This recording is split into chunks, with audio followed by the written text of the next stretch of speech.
आज हम करेंगे length tension relationship in skeletal muscle. ये one of the most difficult topic है जिन्हें समझने में हमें थोड़ी दिक्कत आती है। तो पहले हम इसमें जो ग्राफ है उसे समझने से पहले हम कुछ टर्म्स को समझेंगे। और उन टर्म्स में से पहले आता है मसल टेंशन, जो कि मसल्स में जो टेंशन डेवलप होती है उसको कहते हैं। मसल टेंशन दो तरह की होती है, active tension and passive tension.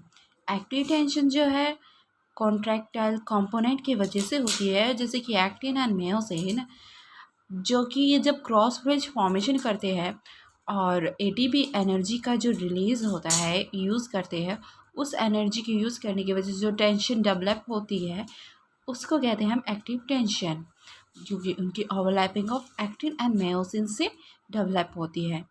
अब बात करते हैं हम पैसिव टेंशन की। तो पैसिव टेंशन से पैसिव से ही मदद चलता है कि जहाँ पे एनर्जी यानी कि एटीपी का यूज़ नहीं होता है। तो एटीपी का एनर्जी का यूज़ कब नहीं होता है? जब मसल्स पैसिवली कॉन्ट्रैक्ट करती है। लाइक जब हम खड़े हैं तो ग्रेविटी की वजह से जो हमारी मसल्स पे फोर्स डेवलप हो रहा है, स्ट्रेचिंग इन मसल्स हो रही है, उस स्ट्रेचिंग मसल होने की वजह से जो टेंशन डेवलप हो रहा है इन मसल्स, उसको हम कहते हैं पैसिव टेंशन, जिसमें एनर्जी का कोई भी यूज़ नहीं होता है। तो ये कैसे होती है? पैरेलल इलास्टिक कंपोनेंट की वजह से होती है। पैरेलल हो और सीरीज हो। और ये कौन से कंपोनेंट होते हैं? जो कि कॉन्ट्रैक्टाइल कंपोनेंट के या तो पैरेलल में हो या सीरीज में हो, तो उनको हम कहते हैं पैरेलल इलास्टिक कंपोनेंट। और उसके एग्जांपल है टाइप टी, जैसे कि ये मायोसिन है। तो इस मायोसिन को जब हम जेड लाइन से ये कनेक्टेड है ड्यूरिंग ओवरलैपिंग शॉर्टनिंग के वक्त या फिर स्ट्रेचनिंग के वक्त, ये टाइटिन प्रोटीन है, इसे वापस अपनी ही पोजीशन पे लाने में मदद करता है। तो इसमें जो टेंशन डेवलप होगा ड्यूरिंग स्ट्रेचनिंग एंड ओवरलैपिंग, स्ट्रेचनिंग में मोस्टली जब दूर जाएंगे तो जो टेंशन डेवलप होगा इसमें, उसको हम कहते हैं passive tension. And another examples of the passive tension जिससे डेवलप होते हैं वो है कनेक्टिव टिश्यू ब्लड वेसल, मतलब कनेक्टिव टिश्यू ब्लड वेसल्स जो उसमें सप्लाई हो रही है, और connective tissue around the muscle tissue होती है। और अदर टर्म्स है like optimal length, resting length भी कहते हैं उसे, जब एक्टिन एंड मायोसिन ना ज़्यादा कॉन्ट्रैक्ट करते हैं ना ही ओवर ज़्यादा रिलैक्स, मतलब कि पूरे ओवरलैप भी नहीं है, थोड़े बहुत ओवरलैपिंग है उनमें। तो जैसे कि रेस्टिंग पोजीशन में हमें पता ही है कि कुछ ना कुछ मसल्स पे कॉन्ट्रैक्शन ज़रूरी होती ही है, ताकि हमारे पोस्चर और बॉडी के पोस्चर को मेंटेन कर सके। इक्विलिब्रियम लेंथ यानी कि फ्री फ्रॉम दी बोन्स, मान लो बोन्स उसमें कनेक्टेड नहीं है, यानी कि एंड उनके कनेक्टेड नहीं है, तो उसमें किसी भी प्रकार का टेंशन डेवलप नहीं होगा, क्योंकि बोन से कनेक्ट नहीं है। During contraction of the muscles में भी उनमें ना कोई टेंशन डेवलप होगा, ना ही कोई फोर्स जनरेट होगा, तो उसमें टेंशन जीरो लगती है। अब कॉन्ट्रैक्टाइल कंपोनेंट हमें पता ही है एक्टिन एंड मायोसिन ही है। अब हम बात कर लेते हैं ग्राफ की। तो ग्राफ कुछ ऐसे इस तरह का होता है। ये जो हम देख रहे हैं ये एक्टिव टेंशन का ग्राफ है, जिसका हमने लिखा हुआ है एक्टिव टेंशन। और ये जो ग्राफ है ये पीटी का है। अब देखते हैं ये कैसा है। जो टोटल टेंशन है वो active tension plus passive tension दोनों का समेशन होता है। तो सी एंड डी पे जब ओवरलैपिंग पार्शली हो रही है तो उसमें टेंशन सबसे ज़्यादा डेवलप होता है, बिकॉज ऑफ दी सारा लोड जो है, यानी कि मसल के स्ट्रेच हो रहे हैं। लाइक एक आदमी जो है हैंग कर रहा है एक हैंड से, तो उसकी जो इस मसल्स में है ज़्यादा टेंशन डेवलप होगी। ठीक है, वो कैसे? क्योंकि सारा जो लोड है उसकी वेट का, वो सारा लोड इसके एक लौते हैंड पे ही है। इसी प्रकार से जब मसल कॉन्ट्रैक्ट कर रही है तो जब एक्टिन पास आती है मायोसिन के, तो उसे पास रखने का, जो उतने पास रखने का जो है, सिर्फ और सिर्फ एक दो या दो तीन ही ओवरलैप्ड एक्टिन एंड मायोसिन पे ही जिम्मेदारी आती है। और उसकी कोई मतलब कि ज़्यादा हेल्प करने के लिए नहीं होते हैं।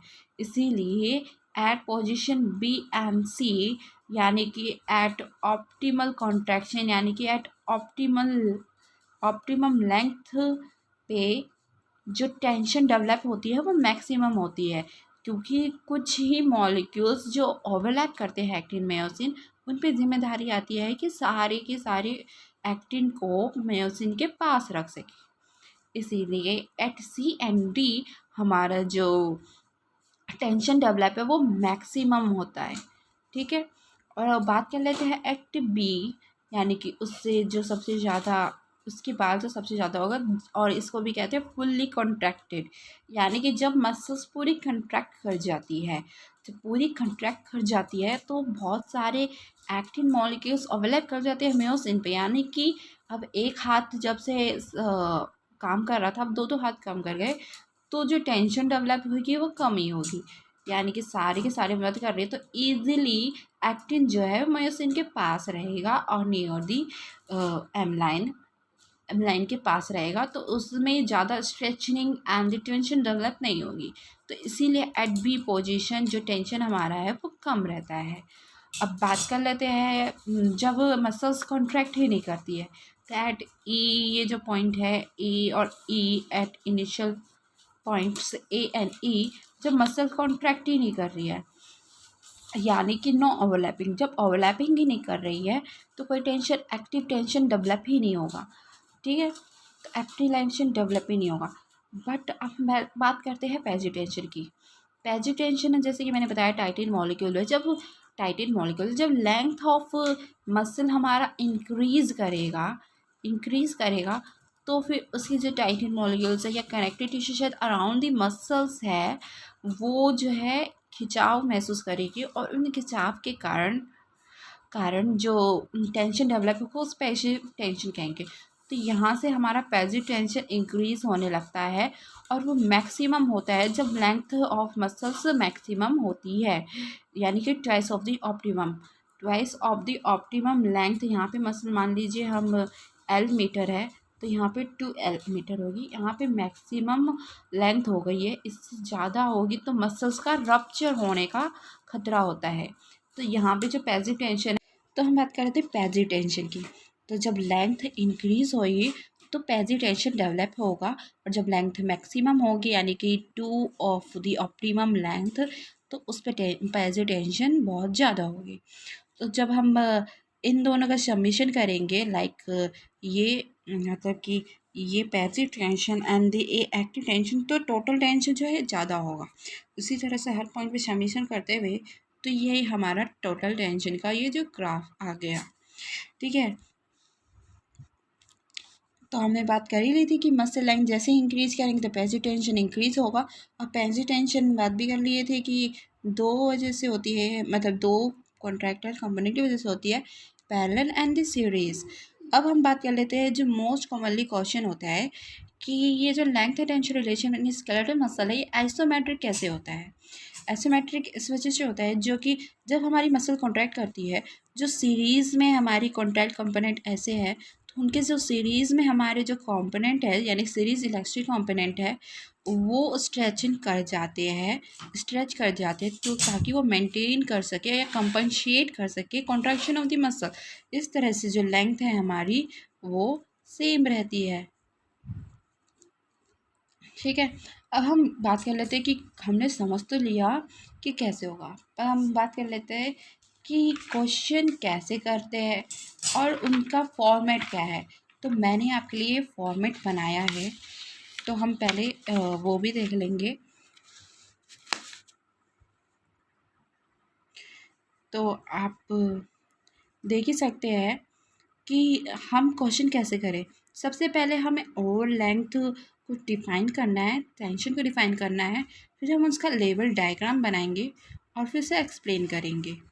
तो डाउट जो क्वेश्चन आया, isometric as there is contraction of muscle, कि how this graph on isometric आता है।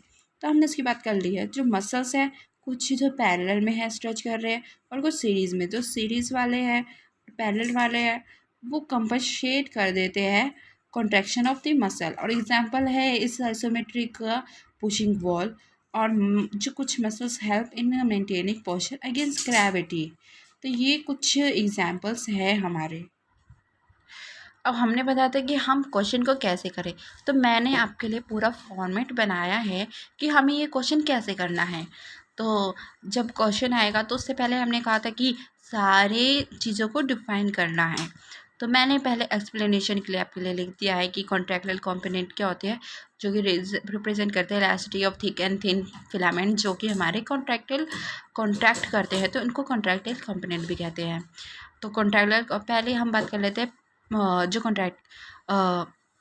जो इलास्टिसिटी रिप्रेजेंट करे। तो पहले इलास्टिक कंपोनेंट जो होंगे जो पैरेलल हो इलास्टिक कंपोनेंट के, हमारे इलास्टिक कंपोनेंट कौन है, अब कौन वही एक्टिन एंड मायोसिन ही है हमारे। तो यहाँ पे जो है एक्टिन एंड मायोसिन ही है। तो ये सीरीज इलास्टिक कंपोनेंट जो सीरीज विद हो इलास्टिक कंपोनेंट, लाइक मैंने बात की थी जो टेंडन की इलास्टिसिटी मेंटेन करे। अब हम बात कर लेते हैं optimal length of the muscle eight which it develops maximum active tension, यानी कि ना ही पार्शली ओवरलैप हो ना ही ज़्यादा ओवरलैप हो एट रेस्ट पोजिशन। तो उनमें टेंशन सबसे ज़्यादा डेवलप होगा due to stretching and support the end hold the actin to the myosin in its position, इसीलिए। एंड द रेस्टिंग लेंथ की हम बात कर ले, when muscle present in its natural condition in the body in relaxed state, the muscle length in the body at rest is the optimal length। बात कर ली थी हमने पहले से। And equilibrium length relaxed muscle length cut free from its bony attachment, यानी कि जब tension develop ही नहीं होगा, कैसे डेवलप नहीं होगा, जब वो बोनी मतलब कि किसी बोन से अटैच्ड ही ना हो, तो वो अपनी इक्विलिब्रियम पोजीशन में होगा, ना ही कॉन्ट्रैक्ट करेगा ना ही स्ट्रेच करेगा। And initial length of muscle before it contracts, active tension on stimulation, contractile component active and myosin is transformed into active structure which converts chemical energy ATP into mechanical energy। यानी कि active का मतलब मैंने बताया था जब ATP का use होगा। अब ATP का यूज़ कब होगा, जब स्टिमुलेंट मतलब कि स्टिमुलस मिलेगा किसी भी एक्टिव मसल्स को, तो उनमें जब एक्टिव स्ट्रक्चर में कन्वर्ट हो जाएंगे for mechanical work like pushing muscles exercise and extra things. And passive tension if muscle stress passively that is without stimulation by applying weights, यानी कि विदाउट एनी स्टिमुलस के हमें ये काम करना है, ये अपने आप होते हैं, तो वो होता है passive tension to its lower end. The passive और resting tension develop it is due to stretching of the parallel and the series elastic component. अब हम मतलब total tension developed after stimulus will be the active tension plus passive tension due to parallel elastic component। ये हमारा level diagram है, आप इनके units कुछ भी रख सकते हैं, जो ये यूनिट्स है आप इनको कुछ भी रख सकते हैं और इनको भी। तो हमने इसे कर लिया है। तो जो ये मसल लेंथ हमारी 4 सेंटीमीटर है, हमने जो सेंटीमीटर में लिखा है, इस 4 सेंटीमीटर से दूनी होगी 8, जो कि हमारी ट्वाइस ऑफ ऑप्टिमल लेंथ होगी। तो मैंने ये आपको ग्राफ पहले समझा दिया है, उसके बाद हम एक्सप्लेनेशन देंगे इस ग्राफ की। ऐसे muscle length increases passively, passive tension develop and increases. जैसे जैसे मसल की लेंथ इंक्रीज करी जाएगी वैसे वैसे पैसिवली पैसिव टेंशन डेवलप होगी due to series elastic component, जो कि उससे कंपनसेट करेगा, जैसे कि टाइटिन मॉलिक्यूल है।